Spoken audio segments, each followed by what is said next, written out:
My name is Alexandra Rivera, and my sister Emily has always been the successful one. VP of Marketing at TechBridge Solutions.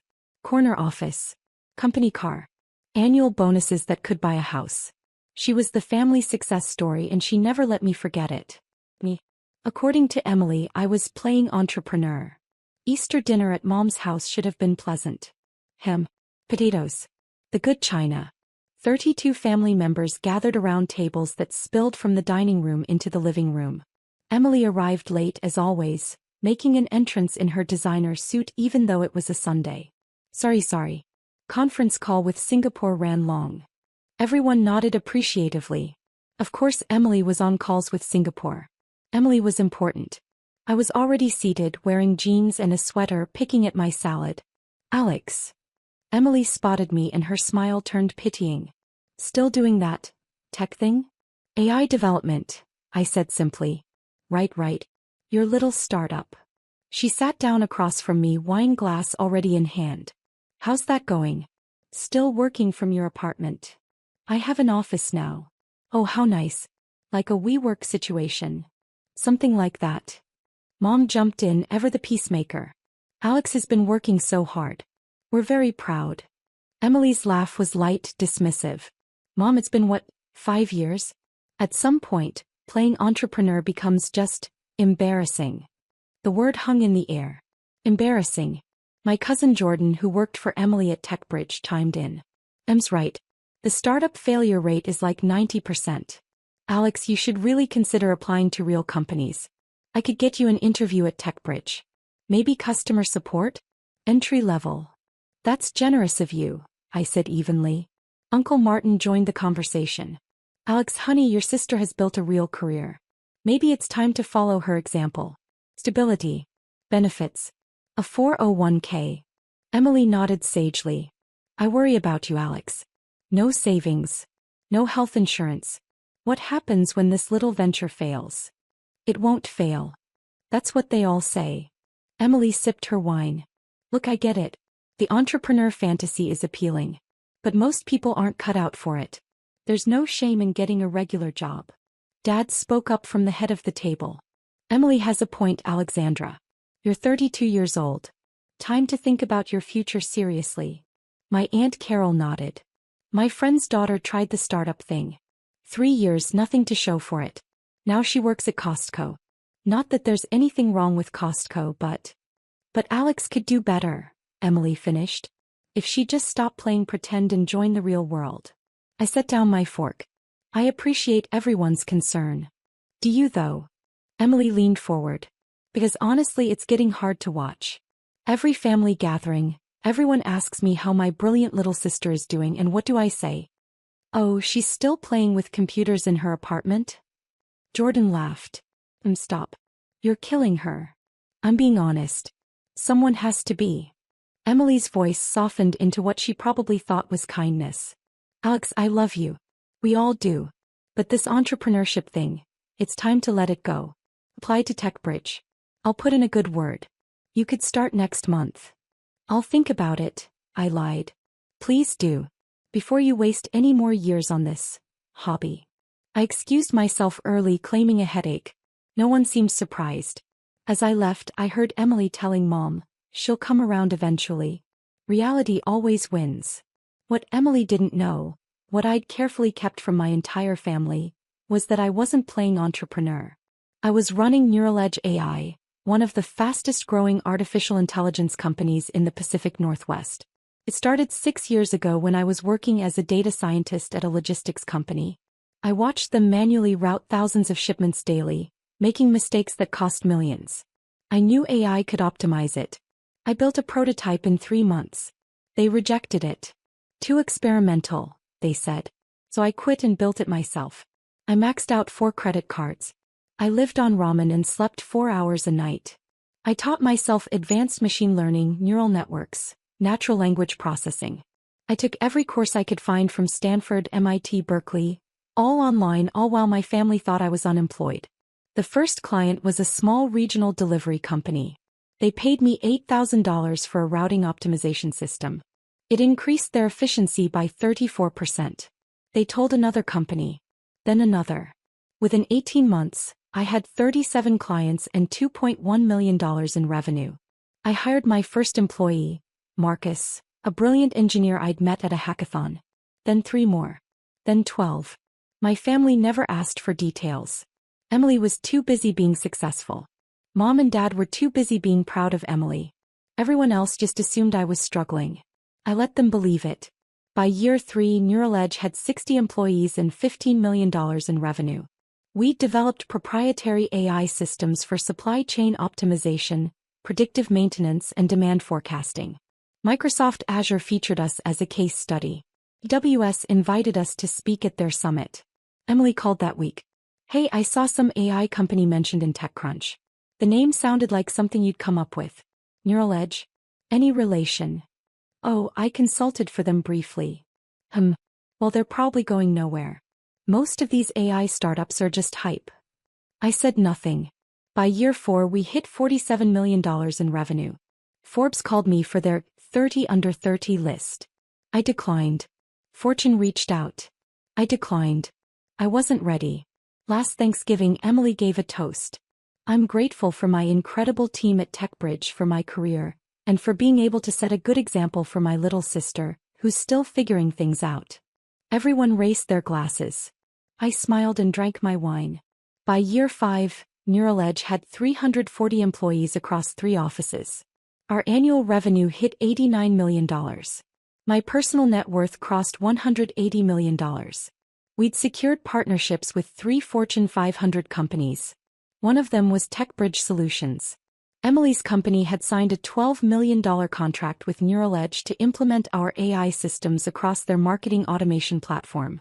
The contract was signed by Emily's CEO and our VP of Partnerships. Emily's team would be using our technology daily. He had no idea I owned the company. The partnership announcement came in March. Emily called me excited. "Alex, you'll appreciate this. TechBridge just partnered with this amazing AI company, Neural Edge.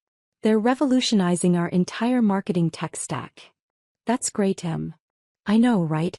I'm leading the implementation team. This could be huge for my career. The CEO is speaking at our annual conference in July." My heart skipped. "The CEO is speaking?" "Yeah, keynote address. I'm so excited to hear from them. Real entrepreneurs, you know? Not like..." She stopped. "Anyway, it's going to be incredible." I smiled into the phone. "I'm sure it will be." April through June passed in a blur. My team at Neural Edge worked around the clock preparing for our integration with TechBridge.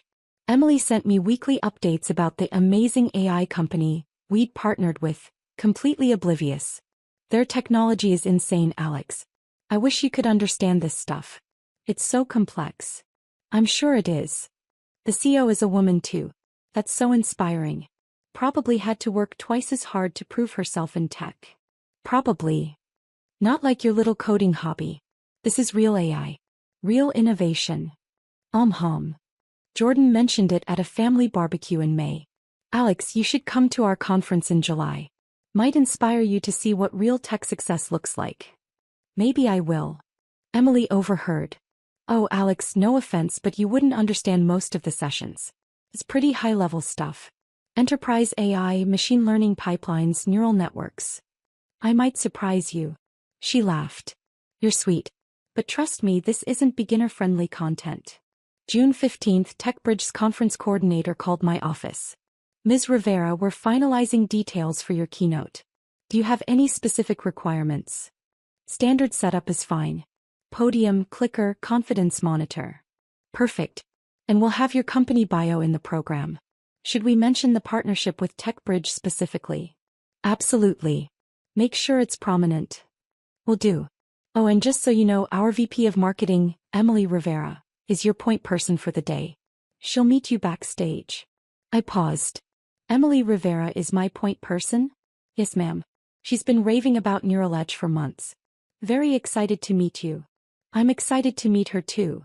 I hung up and sat in silence for a moment. Then I called Marcus, my CTO. "Marcus, I need you to keep something confidential." "Always, boss." "My sister Emily works at TechBridge. She's the VP of Marketing." "Wait, your sister who thinks you're unemployed?" "The same one who called me embarrassing at Easter." "Oh, this is going to be good." She has no idea I'm the C. She thinks I'm still playing entrepreneur. Marcus laughed so hard he had to mute himself. When he came back he was still chuckling. Boss, this is the best thing I've heard all year. What are you going to do? I'm going to give the keynote speech exactly as planned. She's going to lose her mind. I know. July 18th arrived hot and clear. TechBridge's annual conference was held at the Seattle Convention Center. 3,000 attendees. Vendors. Breakout sessions. The works. I arrived early through the VIP entrance, accompanied by Marcus and our VP of Partnerships, Linda. The conference coordinator, Beth, met us in the hallway. Ms. Rivera. So wonderful to finally meet you in person. Your team has been incredible to work with. Thank you. Everything looks fantastic. We have you in the green room. Emily Rivera will be here shortly to go over final details. My phone buzzed. A text from Emily in the family group chat. Big day. Keynote speaker arrives in an hour. So nervous and excited. Mom responded, so proud of you, sweetie. Dad, our girl running the show. I pocketed my phone. 10 minutes later, Emily walked into the green room. She was in full power mode. Navy suit. Heels. Tablet in hand. She didn't even look up at first. Ms. Rivera? I'm Emily Rivera, VP of Marketing. I'll be your liaison for. She looked up. Our eyes met. All the color drained from her face. Alex. Hi, Emily. What are you? Why are you? She looked at Beth. There's been a mistake. This is my sister. The keynote speaker is. Beth smiled, confused. This is Alexandra Rivera, CEO of Neural Edge AI. Your keynote speaker.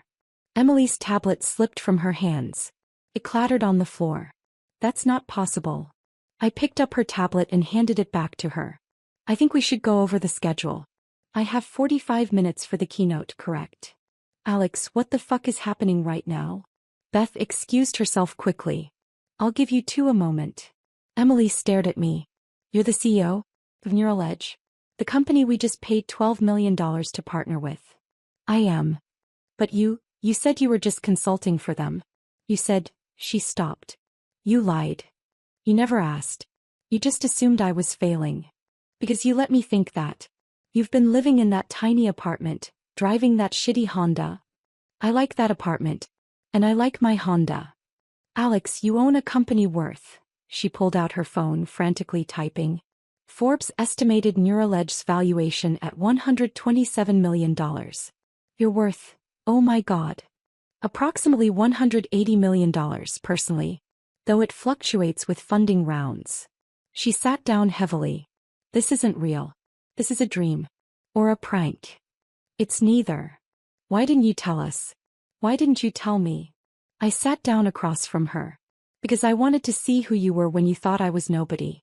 Turns out, you're the kind of person who calls her sister's life's work embarrassing. Emily's face crumpled.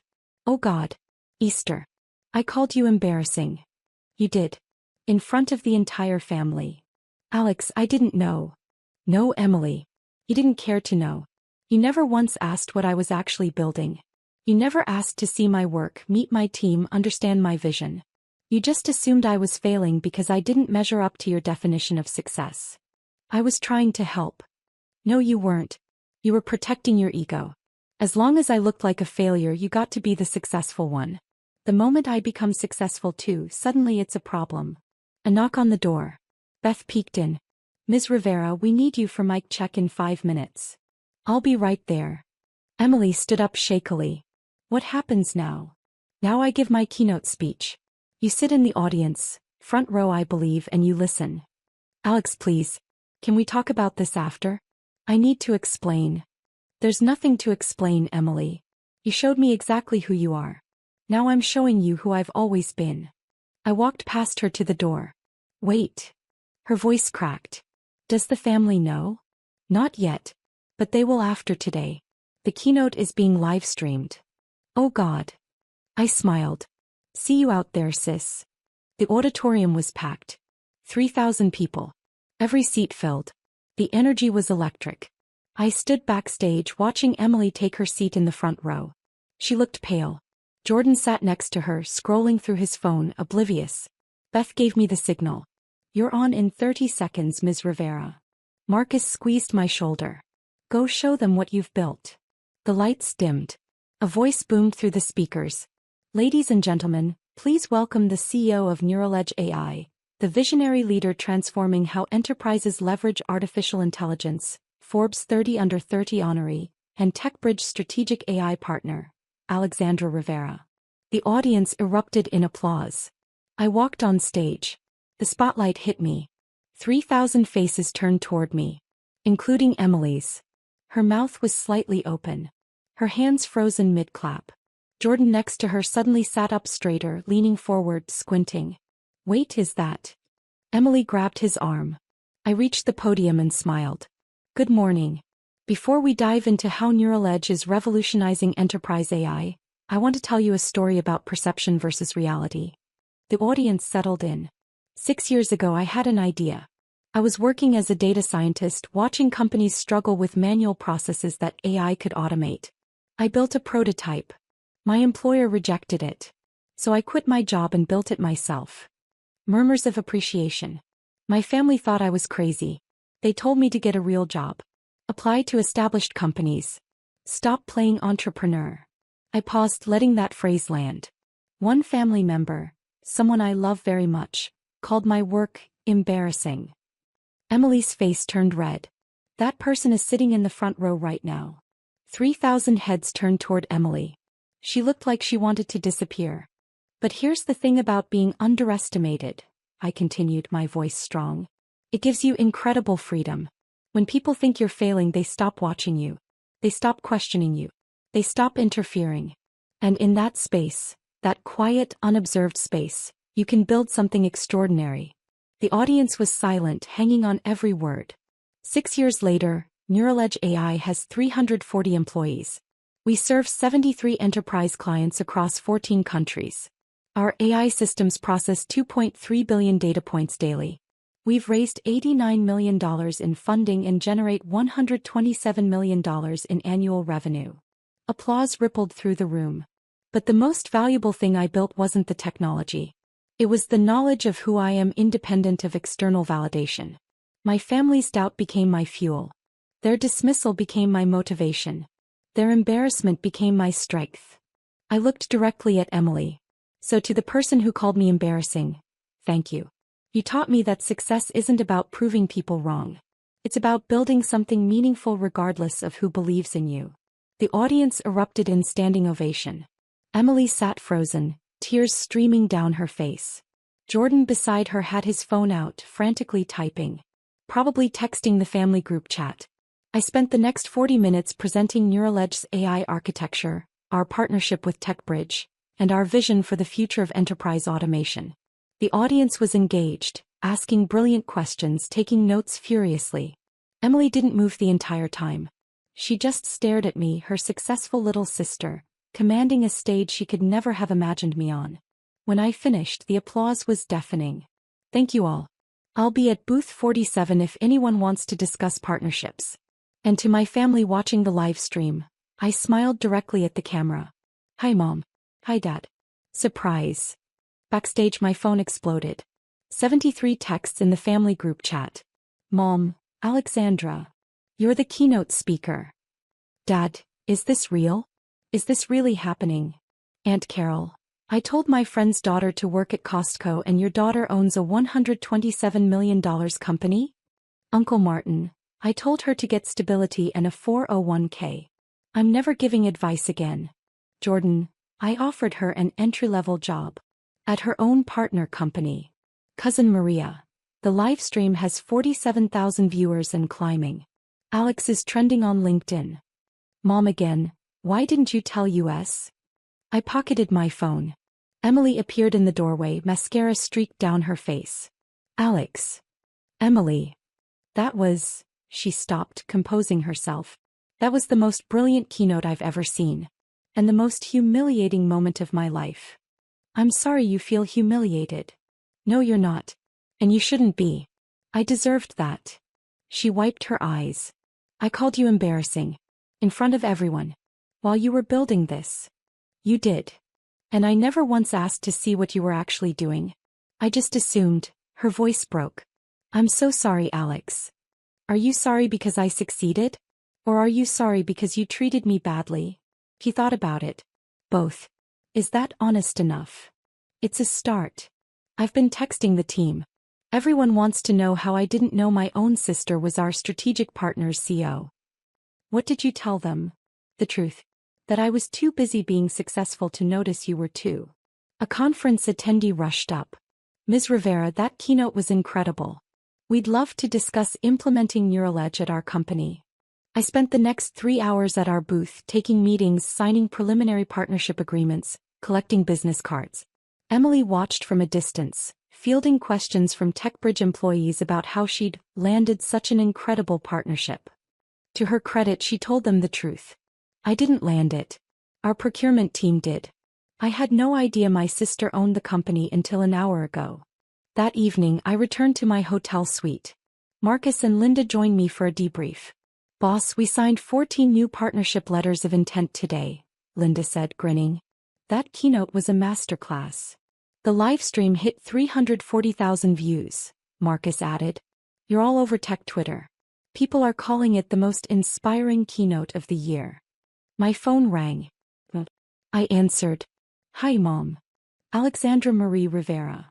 Mom's voice was shaking. You own a company worth $127 million? Approximately. And you've been letting us think you were struggling for 6 years? You've been assuming I was struggling. I never said I was.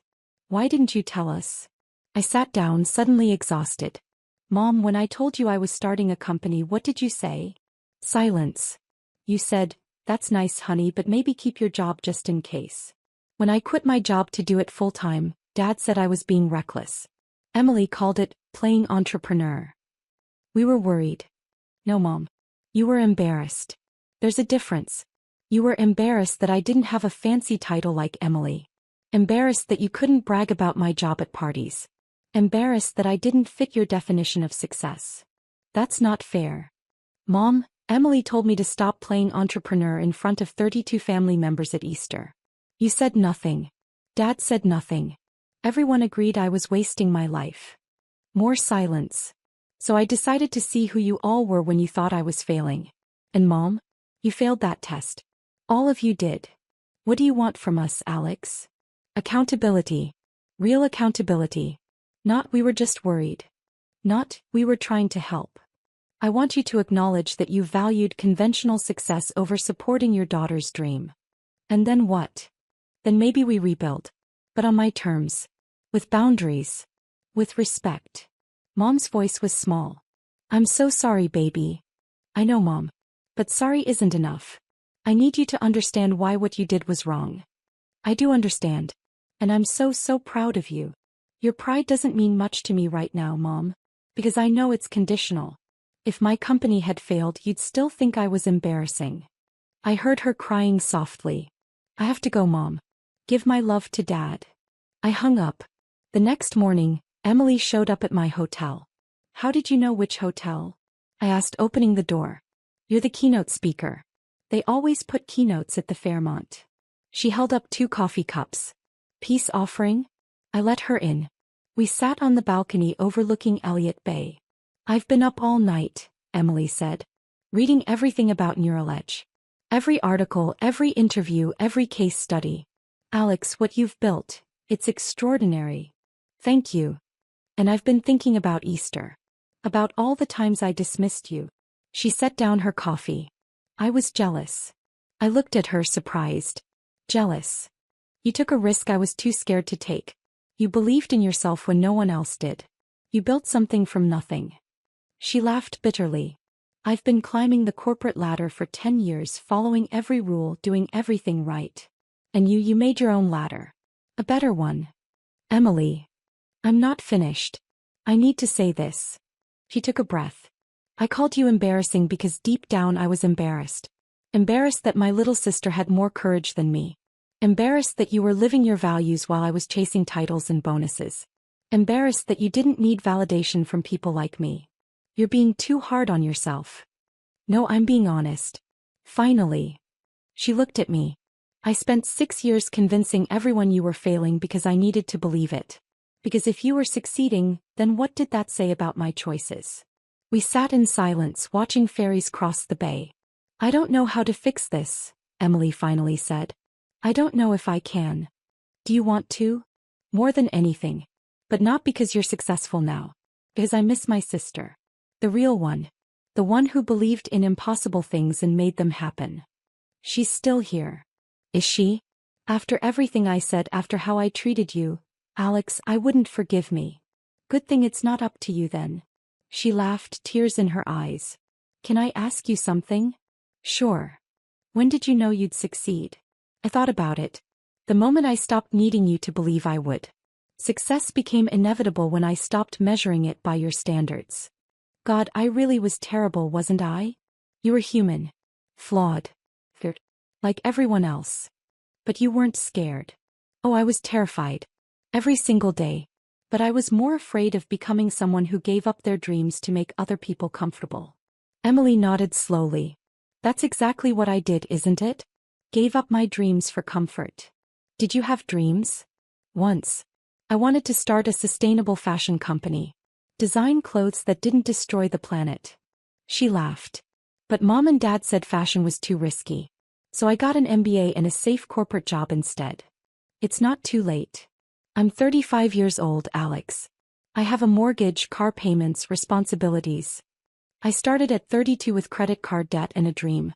You're 3 years older with actual resources and business experience. The only thing stopping you is fear. She stared at me. Are you seriously giving me entrepreneurship advice right now? After I spent years telling you to get a real job. I'm giving my sister advice. That's different. Emily started crying again. I don't deserve you. Probably not. But you're stuck with me anyway. Over the next 2 weeks, the fallout continued. The family group chat imploded with apologies, justifications, and shocked reactions. Uncle Martin admitted he'd been catastrophically wrong. Aunt Carol sent a 5-page email apologizing for comparing me to her friend's daughter who worked at Costco. Jordan sent a formal apology and asked if he could transfer to Neural Edge. I declined. He needed to learn at TechBridge first. Dad called and cried. Actual tears. I told my daughter to be realistic when she was building a $127 million company. I'm the world's worst father. You're not the worst, I said. Just misguided. Can I take you to dinner? Please? I need to understand what I missed. We had dinner the following week. He asked genuine questions. What problems was I solving? How did the technology work? What was my vision for the company? For the first time in 6 years he saw me. Really saw me. Mom took longer. She was embarrassed, truly embarrassed, about how she treated me. She started reading books about supporting unconventional success. She joined a parenting group for parents of entrepreneurs. I'm trying to understand, she said when she finally called. Why you needed to test us. Why you couldn't just tell us. Because telling you wouldn't have shown me who you were. Actions show character. Words just show intention. And what did our actions show you? That your love was conditional. That your support depended on conventional markers of success.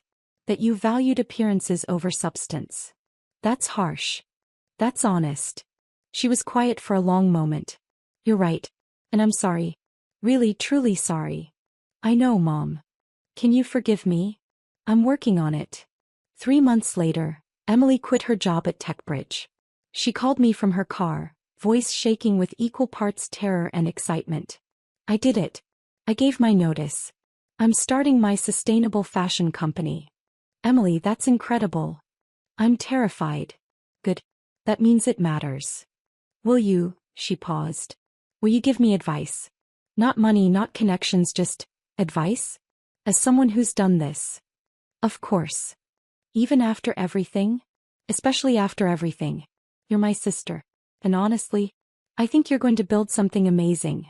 He started crying. Thank you. For not giving up on me even when I gave up on you. That's what family is supposed to do. 6 months after the conference, Neural Edge hit $180 million in annual revenue. We expanded to 520 employees. Forbes featured us again, this time on the cover. The AI revolution you didn't see coming. I agreed to the interview this time. The journalist asked about my family. About the 6 years of silence. I tested them, I said simply. They failed. But failure isn't final. They're doing the work now. Real work. Examining their biases, confronting their assumptions, learning to support unconventional paths. And have they changed? Some have. Some haven't. But I've changed too. I don't need their validation anymore. I built Neural Edge because it mattered, not to prove anyone wrong. What would you say to your sister now? The one who called you embarrassing? I smiled. I'd say thank you. Because she taught me that the only opinion that matters is my own. And that's the most valuable lesson an entrepreneur can learn. The article published with that quote as the pullout. Emily texted me, I deserved that. But also you're welcome. And I love you. I texted back, love you too, sis. Neural Edge crossed $300 million in revenue. We opened offices in London, Singapore, and Austin. My team grew to 890 people. TechBridge renewed our partnership for another 3 years at $47 million. Emily launched EcoThread, her sustainable fashion company. I became her first investor. Not because she was my sister, but because her business plan was brilliant. She had 15 employees and was already profitable. I finally get it, she told me over coffee one morning. The terror. The exhilaration. The absolute certainty that you're either building something world-changing or wasting your life. Welcome to entrepreneurship. I'm sorry I called it playing entrepreneur. I'm not. You gave me the best origin story. Sister called so embarrassing, lived to regret it. She laughed. You're never letting me live that down, are you? Never. Mom and Dad came to Neural Edge's office for the first time. They walked through our floor, meeting my team, seeing the technology we'd built. Mom cried when she saw the wall of patents with my name on them. I'm so sorry I didn't see this sooner, she whispered. You see it now. That's what matters. Dad asked intelligent questions about our AI architecture. He'd been reading everything he could find about machine learning. I want to understand your world, he explained. Even if I'm 6 years late. Better late than never. The family dynamics shifted. Emily and I